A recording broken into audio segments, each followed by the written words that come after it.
آج کی گفتگو کا موضوع ہے ذکر الہی، اللہ کو یاد کرنا۔ اللہ تعالیٰ کو یاد کرنا خوبصورت ترین کاموں میں سے ایک کام ہے، بہترین عبادات میں سے ایک عبادت ہے۔ قرآن پاک میں اللہ تعالیٰ اس کے بارے میں فرماتے ہیں وَلَذِكْرُ اللَّهِ أَكْبَرُ، اور اللہ کا ذکر بہت بڑا کام ہے، بہت اچھا کام ہے۔ حقیقت یہ ہے کہ انسان جس چیز سے محبت کرتا ہے اس کو ضرور یاد کرتا ہے، اس کا ذکر کرتا ہے، دل ہی دل میں بھی اور زبان سے بھی، کیونکہ جس چیز کی محبت انسان کے دل میں ہوتی ہے وہ چیز زبان پر آ کر رہتی ہے۔ یہ ہو نہیں سکتا کہ ہم اللہ تعالیٰ سے محبت کرتے ہوں، دل میں اس کو یاد کرتے ہوں، پھر زبان سے اس کا ذکر کرنا بھول جائیں۔ ذکر الہی تو بندہ مومن کی زندگی میں غیر محسوس طریقے سے شامل ہو جاتا ہے۔ اس کی اس طرح عادت ہو جاتی ہے کہ انسان اٹھتے بیٹھتے چلتے پھرتے تنہائی میں سب کے بیچ میں بیٹھ کر اپنے رب کو یاد کرتا رہتا ہے، دل ہی دل میں یا زیر لب وہ اپنے رب کو کسی حال میں بھی نہیں بھولتا۔ اور بھولے بھی کیوں؟ اس لیے کہ اس کی ذات پر رب کے احسانات ہر ایک سے بڑھ کر ہیں، اس کی نگاہیں ہر طرف رب کے کمالات دیکھتی ہیں، وہ ہر طرف رب کی نعمتوں کو دیکھ کر سرشار ہوتا رہتا ہے۔ وہ جس طرف بھی نظر اٹھاتا ہے وہیں اس کو رب کی قدرت اور تخلیق نظر آتی ہے، اپنے سامنے، دائیں بائیں، اوپر نیچے، ہر طرف زمین آسمان، جو کچھ بھی بنا ہوا ہے، جو کچھ بھی پھیلا ہوا ہے، وہ سب اس کے رب کا بنایا ہوا ہے۔ پھر وہ اس رب کو کیسے بھلا سکتا ہے؟ قرآن پاک میں اہل ایمان کو ذکر کرنے کی تلقین کی گئی ہے۔ اللہ سبحانہ وتعالیٰ فرماتے ہیں فَاذْكُرُونِي أَذْكُرْكُمْ، تم مجھے یاد کرو، تم میرا ذکر کرو، میں تمہیں یاد کروں گا۔ ایک اور جگہ پر فرمایا وَاذْكُرْ رَبَّكَ فِي نَفْسِكَ تَضَرُّعًا وَخِيفَةً وَدُونَ الْجَهْرِ مِنَ الْقَوْلِ بِالْغُدُوِّ وَالْآصَالِ وَلَا تَكُن مِّنَ الْغَافِلِينَ، اور اپنے پروردگار کو دل ہی دل میں عاجزی اور خوف کے ساتھ اور آہستہ آواز سے صبح و شام یاد کرتے رہو، اور دیکھنا غافل نہ ہونا، یعنی رب کی یاد سے کبھی بھی غفلت اختیار نہ کرنا۔ ایک اور جگہ پر فرمایا وَاذْكُرُوا اللَّهَ كَثِيرًا لَعَلَّكُمْ تُفْلِحُونَ، اور اللہ کا ذکر کرو کثرت کے ساتھ، بہت زیادہ۔ کیوں؟ لَعَلَّكُمْ تُفْلِحُونَ، تاکہ تم فلاح پاؤ، کامیاب ہو جاؤ۔ اس سے پتہ چلتا ہے کہ اللہ تعالیٰ کو یاد کرنا کامیابی کی علامت ہے، اللہ کے ذکر میں کامیابی کی ضمانت ہے۔ مومن مردوں اور عورتوں کی صفت قرآن پاک میں یہی بیان کی گئی ہے کہ وہ بہت زیادہ اللہ کا ذکر کرنے والے ہوتے ہیں۔ سورۃ الاحزاب میں آتا ہے وَالذَّاكِرِينَ اللَّهَ كَثِيرًا وَالذَّاكِرَاتِ، اور اللہ کا ذکر کرنے والے مرد اور اللہ کا ذکر کرنے والی عورتیں جو کثرت سے اللہ کا ذکر کرتی ہیں۔ کثیراً اعد اللہ لہم مغفرۃ واجرا عظیما، اللہ نے ان کے لیے بخشش اور بہت بڑے اجر کا وعدہ کر رکھا ہے۔ اور پھر یہ کہ ذکر کرنے کے لیے کوئی خاص وقت مقرر نہیں، انسان ہر حال میں ذکر کر سکتا ہے، ہر وقت میں ذکر کر سکتا ہے۔ نبی صلی اللہ علیہ وسلم کے بارے میں آتا ہے کان یذکر اللہ فی کل احیانہ، آپ ہر وقت میں، یعنی ہر قسم کے وقت میں، یعنی دن میں یا رات میں، صبح میں یا شام میں اللہ کا ذکر کیا کرتے تھے۔ حدیث پاک میں آتا ہے، حضرت ابو موسیٰ اشعری سے روایت ہے مثل الذی یذکر ربہ والذی لا یذکرہ مثل الحی والمیت، رواہ البخاری۔ آپ صلی اللہ علیہ وسلم نے فرمایا اس شخص کی مثال جو اپنے رب کا ذکر کرتا ہے زندہ انسان کی طرح ہے، اور اس کی مثال جو اپنے رب کا ذکر نہیں کرتا مردہ شخص کی طرح ہے۔ گویا ذکر کرنے والا اور نہ کرنے والا، ان دونوں کے درمیان اتنا ہی فرق ہے جتنا ایک زندہ اور مردہ انسان میں فرق ہوتا ہے. اور یہ فرق کتنا بڑا ہے. یعنی انسان تو وہی ہوتا ہے، لیکن زندہ انسان میں اور مردہ انسان میں زندگی اور موت کا فرق ہے. بالکل اسی طرح جو شخص اپنے رب کو یاد کرتا ہے، اس کا ذکر کرتا ہے، اس کے اندر ایک زندگی ہے، اس کے اندر ایک خاص خوشی ہوتی ہے، اطمینان ہوتا ہے. اور وہ جو نہیں کرتا اس کا دل مردہ ہوتا ہے، اس کے اندر زندگی کی کوئی امنگ نہیں ہوتی. ایک اور حدیث میں آتا ہے، نبی صلی اللہ علیہ وسلم نے فرمایا، اللہ تعالیٰ فرماتا ہے میں اپنے بندے کے خیال کے مطابق ہوتا ہوں یا خیال کے ساتھ ہوتا ہوں. جو خیال وہ میرے بارے میں رکھتا ہے میں اسی کے مطابق اس کے ساتھ معاملہ کرتا ہوں، اور میں اس کے ساتھ ہوتا ہوں جب وہ مجھے یاد کرتا ہے. گویا ذکر کرنے والے اللہ کی مدد کے مستحق ہوتے ہیں. یعنی اللہ ایسے بندوں کے ساتھ ہوتا ہے جو ذکر کرتے رہتے ہیں. اگر وہ مجھ کو اپنے دل میں یاد کرتا ہے تو میں بھی اس کو اپنے دل میں یاد کرتا ہوں، اور اگر وہ مجھے کسی جماعت میں بیٹھ کے یعنی کسی گروپ میں یعنی کہ پبلک میں بیٹھ کے یاد کرتا ہے تو میں اس کو اس سے بہتر جماعت میں یاد کرتا ہوں، یعنی فرشتوں کی جماعت میں یاد کرتا ہوں. تو گویا فَاذْكُرُونِی أَذْكُرْكُمْ، تم مجھے یاد رکھو میں تمہیں یاد رکھوں گا. تو جو شخص بھی یہ چاہتا ہو کہ اللہ تعالیٰ اس کو یاد رکھے، اس کی مشکل میں اس کی مدد کرے، تو اس کے لیے کیا ضروری ہے کہ پھر وہ ذکر کرتا رہے. اور ذکر تمام عبادات کو خوبصورت بناتا ہے. مثلا روزہ رکھنا ایک عبادت ہے، لیکن جس روزے میں ذکر الہی ہو اس کا اجر و ثواب کئی گنا بڑھ جائے گا. حج ایک عبادت ہے بذات خود، حج کا سفر ایک عبادت ہے، لیکن اس سفر میں انسان اگر ذکر الہی کرتا رہے تو اسی حج کا ثواب کئی گنا بڑھ جائے گا. اور نماز تو سراسر ہے ہی اللہ کی یاد کا نام. اقم الصلاۃ لذکری، نماز قائم کرو میری یاد کے لیے. اللہ کے ذکر کا بہترین طریقہ ہے. ایک اور موقع پر آپ صلی اللہ علیہ وسلم سے جب یہ پوچھا گیا کہ سب سے اچھی نماز کس کی، سب سے اچھا روزہ کس کا، سب سے اچھا حج کس کا، سب سے اچھا مجاہد کون، تو آپ صلی اللہ علیہ وسلم نے ہر بار یہی جواب دیا کہ جو اپنے ان کاموں میں ذکر الہی کثرت کے ساتھ کرے. اور ذکر کرنے والے ہر میدان میں آگے نکل جاتے ہیں. حدیث پاک میں آتا ہے نبی صلی اللہ علیہ وسلم نے فرمایا مفردون سبقت لے گئے. لوگوں نے پوچھا کہ یہ مفردون کون ہیں؟ فرمایا وہ مرد جو کثرت کے ساتھ اللہ کا ذکر کرتے ہیں اور وہ عورتیں جو کثرت کے ساتھ اللہ کو یاد کرتی ہیں. اور یہاں آپ نوٹ کر رہے ہیں خاص طور پر مردوں کے ساتھ ساتھ عورتوں کا ذکر بھی ملتا ہے. حضرت عبداللہ بن بصر فرماتے ہیں کہ ایک شخص نے عرض کیا یا رسول اللہ صلی اللہ علیہ وسلم، بے شک اسلام کے احکام مجھ پر بہت ہیں، یعنی ذمہ داریاں بہت ہیں، کرنے کے کام بہت ہیں. آپ مجھے کوئی ایسی بات بتائیں جسے میں اپنے لیے لازم کر لوں، یعنی میرے لیے آسان ہو اور میں پابندی سے کر سکوں. تو آپ صلی اللہ علیہ وسلم نے فرمایا لا یزال لسانک رطبا من ذکر اللہ، کہ ایک چیز پابندی سے پکڑ لو، اور وہ کیا کہ تیری زبان ہمیشہ اللہ کے ذکر سے تر رہے، ہر دم اللہ کو یاد کرتے رہو. اور یہ ایک حقیقت ہے کہ انسان کوئی بھی کام کر رہا ہو، مثلا خواتین کھانا پکا رہی ہیں، گھر صاف کر رہی ہیں، واک کر رہی ہیں، کوئی بھی کام کر رہی ہیں اس طرح کا، تو اس میں ساتھ ساتھ اللہ کی یاد کرتی رہیں. سبحان اللہ، الحمدللہ، اللہ اکبر، استغفر اللہ، لا الہ الا اللہ، ان اذکار کا ورد کرتے رہیں، تو اس میں کام بھی ہوتا رہے گا اور اس کے ساتھ ساتھ اللہ کی یاد بھی ہوتی رہے گی. خصوصی طور پر دو کلمات ایسے ہیں جن کے بارے میں بہترین اجر کی خوشخبری سنائی گئی.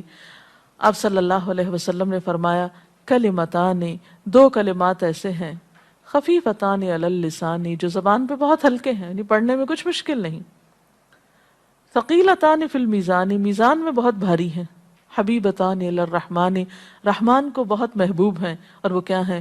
سبحان اللہ و بحمدہ، سبحان اللہ العظیم. چلتے پھرتے، اٹھتے بیٹھتے، کام کاج کرتے تسبیح پڑھتے رہنا، ذکر کرتے رہنا، انسان کے دل کو جہاں اطمینان بخشتا ہے وہاں اس کے کام کو آسان بھی کر دیتا ہے اور اللہ کی مدد بھی ساتھ ہوتی ہے۔ اور قرآن پاک میں ایسے لوگوں کے لیے خوشخبری ہے، الا بذکر اللہ تطمئن القلوب، سنو اللہ کے ذکر سے دلوں کو اطمینان ہوتا ہے۔ اور ویسے بھی میزان میں بہت بھاری نیکی ہے۔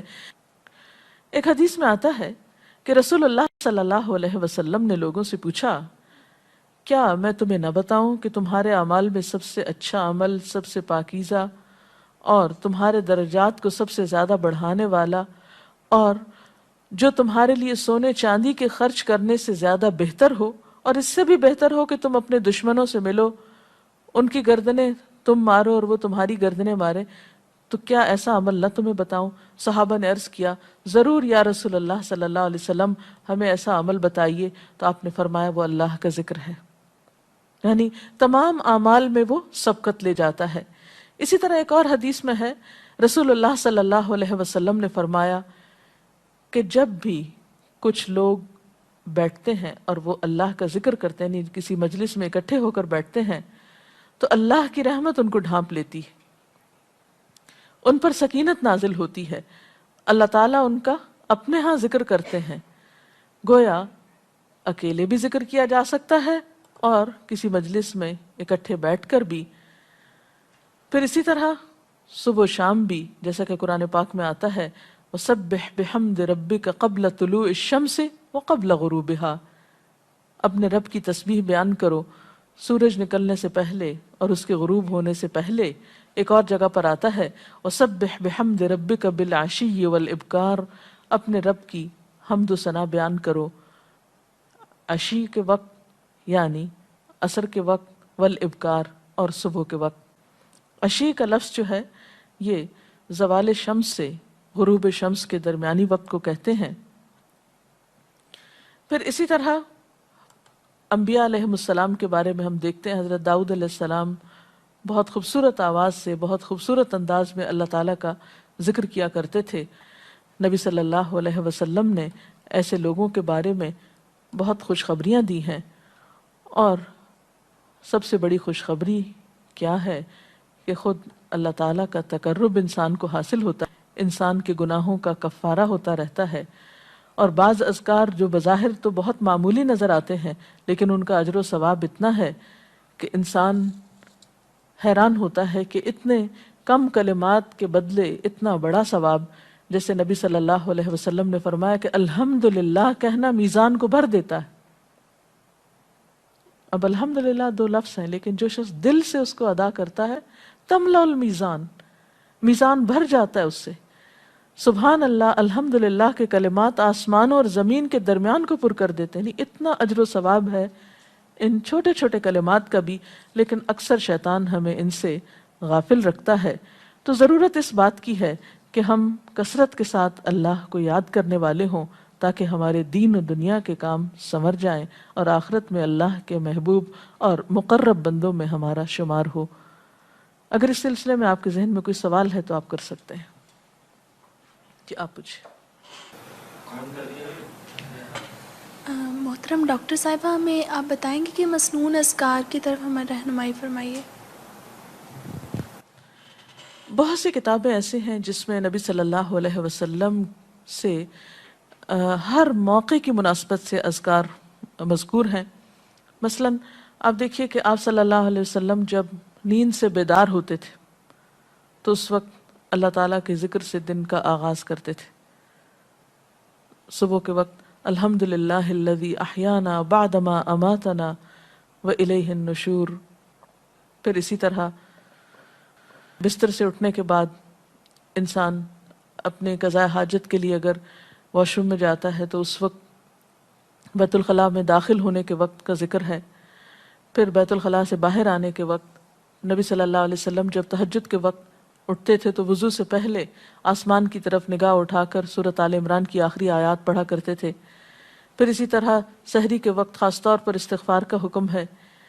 پھر انسان وضو کرتا ہے تو وضو سے قبل اور وضو کے آخر میں ذکر بتایا گیا، اور وضو کے آخر کا ذکر سبحانک اللہم و بحمدک اشہد ان لا الہ الا انت استغفرک و اتوب الیک کا اتنا ثواب بتایا گیا کہ ایسے شخص کے لیے جو پابندی کے ساتھ یہ ذکر کرتا ہے اس کے لیے جنت کے 8 دروازے کھل جاتے ہیں۔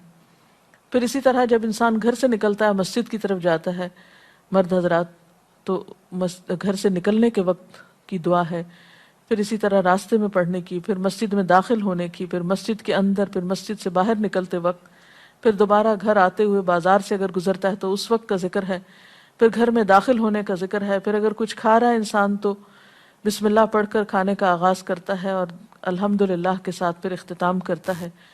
پھر اسی طرح چھینک آنے پر ذکر ہے، پھر مرغا اگر آزان دیتا ہے تو اس وقت کا ذکر ہے، پھر مؤذن کی آزان سن کر انسان اس کو جواب دیتا ہے، اس کے بعد کا پھر ذکر ہے۔ پھر اسی طرح انسان کسی کے ساتھ جب معاملہ کرتا ہے، کہیں وعدہ کر رہا ہے تو اللہ کو یاد کرتا ہے انشاءاللہ کہہ کے، پھر اسی طرح کوئی اچھی چیز دیکھتا ہے ماشاءاللہ کہتا ہے، کہیں استغفر اللہ کہتا ہے۔ تو بندہ مومن کی زندگی کا کوئی مقام اور کوئی موقع ایسا نہیں جس کے بارے میں نبی صلی اللہ علیہ وسلم نے کوئی نہ کوئی خوبصورت انداز کا ذکر نہ سکھایا ہو۔ حتیٰ کہ انسان شام ہوتی ہے تو پھر صبح و شام کے اذکار ہیں، پھر اسی طرح ہر نماز کے بعد کے اذکار ہیں، تسبیحات ہیں، پھر بستر میں جاتے وقت کی دعا ہے، پھر اسی طرح اگر آپ کسی بیمار کی عیادت کرنے کے لیے گئے ہیں تو اس وقت کی دعا ہے، اگر کوئی بیمار ہو جاتا ہے تو اس کے اوپر پڑھی جانے والی دعائیں ہیں۔ یعنی کوئی بھی زندگی کا گوشہ ایسا نہیں جس میں ذکر الہی کی طرف ہمیں متوجہ نہ کیا گیا ہو۔ اور حقیقت یہ ہے کہ انسان جب اس دنیا سے رخصت ہوتا ہے اور اگر لا الہ الا اللہ پر اس کی موت آتی ہے تو انشاءاللہ اس کے لیے بشارت ہے جنت میں جانے کی، لیکن یہ اسی وقت ہو سکتا ہے جب ہم اپنے عام حالات میں ذکر کے عادی ہوں۔ یہ نہیں ہو سکتا کہ عام طور پر ہم غافل رہیں اور اچانک موت کے وقت ہمیں یاد آ جائے۔ اور بات یہ ہے کہ جس خیر پر انسان دنیا سے رخصت ہوتا ہے اسی پر پھر قیامت کے دن اٹھایا جائے گا، اس لیے ذکر کو اپنی عادت میں شامل کر لینا چاہیے۔ جی آپ پوچھیے۔ ذکر اور دعا میں کیا فرق ہے؟ کیا دعا بھی ذکر میں شامل ہے یا ذکر اور دعا دو مختلف چیزیں ہیں؟ ذکر اور دعا دونوں ایک ہی چیزیں ہیں۔ ذکر کا مطلب ہے اللہ کو یاد کرنا۔ بعض اوقات انسان صرف دل میں یاد کرتا ہے، زبان سے نہیں بھی دہراتا تو وہ بھی ذکر شمار ہوتا ہے۔ بعض اوقات انسان کوئی مسنون کلمات کہتا ہے، بعض اوقات اللہ تعالیٰ کی تعریف اپنی زبان میں بیان کرنا، یہ بھی ایک طرح سے ذکر کرنا ہوتا ہے۔ اور دعا میں خاص طور پر کسی چیز کا مطالبہ کیا جاتا ہے، یہ کچھ مانگا جاتا ہے اللہ تعالیٰ سے۔ یعنی ہر دعا ذکر ہے لیکن ہر ذکر دعا نہیں ہوتی۔ ذکر کی کئی قسمیں ہیں جن میں سے ایک دعا بھی ہے۔ جی آپ پوچھیں۔ کیا ذکر کے لیے ہر وقت باوضو رہنا ضروری ہے؟ ذکر کے لیے ہر وقت باوضو رہنے کی شرط نہیں ہے۔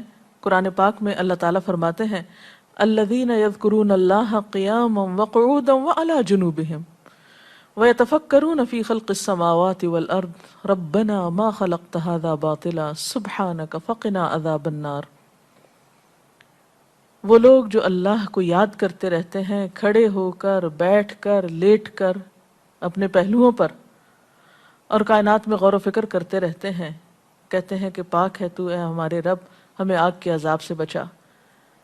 تو اس سے یہ پتہ چلتا ہے کہ انسان بیٹھ کر، چلتے پھرتے اور لیٹ کر بھی اللہ کو یاد کر سکتا ہے۔ اب لیٹنے کی حالت ایسی جس میں سونا بھی شامل ہے، تو سوتے ہوئے اگر انسان ڈر جائے یا کوئی برا خواب ہے تو اس وقت بھی ذکر کرنا، مسنون ذکر موجود ہے۔ یعنی اس وقت بھی نبی صلی اللہ علیہ وسلم نے دعا مانگنے کا طریقہ بتایا کہ اب کیا پڑھو، تاکہ تم اس خواب کے خوف سے، اگر کوئی ناپسندیدہ خواب ہے تو اس سے باہر آ جاؤ۔ تو اب آپ دیکھیں کہ سو کر تو وضو باقی نہیں رہتا، اور اگر اللہ کی یاد کے ساتھ ہر وقت باوضو ہونے کی شرط ہوتی تو پھر تو شاید ہی کوئی ذکر کر سکتا ہر وقت، کیونکہ ایک مشکل کام ہے۔ وضو نماز کے لیے شرط ہے، نماز وضو کے بغیر نہیں ہوتی، لیکن ذکر آپ وضو کے بغیر کر سکتے ہیں، اور اس میں درود شریف بھی شامل ہے، آیت کریمہ بھی شامل ہے۔ ہاں افضل ہے اگر آپ کو توفیق اللہ نے دی کہ آپ وضو کے ساتھ ہیں اور وضو کے ساتھ ذکر کریں، لیکن اگر باوضو نہیں ہے تو ذکر سے آپ کو کوئی چیز روک نہیں سکتی، الا یہ کہ آپ بیت الخلاء میں ہیں، اس وقت ذکر نہیں کرنا چاہیے۔ ادروائز آپ عام روٹین کے نارمل کاموں میں اللہ تعالیٰ کو یاد کر سکتے ہیں، خواہ وضو سے ہوں یا بغیر وضو کے ہوں۔ جی آپ قرآن پاک جو ہم پڑھ رہے ہوتے ہیں تو کیا ضروری ہے کہ ہم بہت پراپرلی بیٹھ کر پڑھیں یا ہم ٹیک لگا کے یا ہم اپنے بستر پہ بھی پڑھ سکتے ہیں؟